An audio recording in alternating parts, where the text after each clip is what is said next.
बिस्मिल्लाहिर्रहमानिर्रहीम। अस्सलाम वालेकुम। आज मैं आपको हज़रत इस्माईल अलैहिस्सलाम का एक किस्सा सुनाती हूँ। हज़रत हाजरा बियाबान जंगल में हज़रत इस्माईल अलैहिस्सलाम चंद रोज़ के मासूम बच्चे, खाने के लिए और पीने के वास्ते कुछ नहीं। अब हज़रत हाजरा अल्लाह के नबी की प्यास देकर परेशान हैं और अल्लाह की रज़ा के लिए कोहे सफ़ा और कोहे मरवा पर दौड़ी जाती हैं कि इस मासूम को पानी पिलाऊं, क्योंकि ये अल्लाह के रसूल का बेटा है और नबी है। माई हाजरा के साथ चक्कर लगाना अल्लाह ताला को पसंद आ गया। उसकी हज़रत इस्माईल के लिए कुर्बानी कबूल हो गई। हज़रत इस्माईल की एड़ी से आबे ज़मज़म का चश्मा उबल पड़ा और पानी से दोनों सैराब हो गए।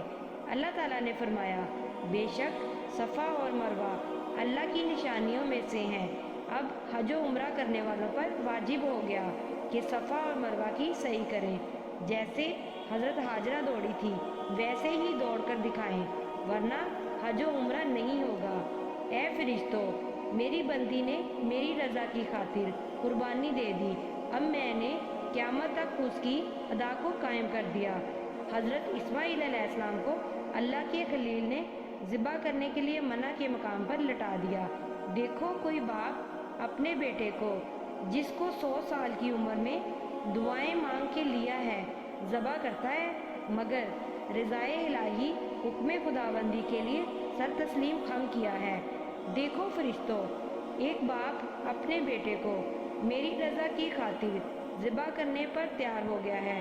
इसकी इस कुर्बानी का सिला मैं खुद खुदा दूंगा कि इस्माईल की जगह जन्नत से दुम्बा भेजूंगा और इसकी कुर्बानी को हर उम्मत में कायम रखूंगा। हज़रत इस्माईल को इसका ये सिला दूंगा कि उनकी औलाद में इमामुल अंबिया, खातमुन नबीन, शाफ़ाए महशर, साक़िए कौसर हज़रत मोहम्मद मुस्तफ़ा सल्लल्लाहु अलैहि वसल्लम तशरीफ़ लाएंगे। जज़ाकल्लाह।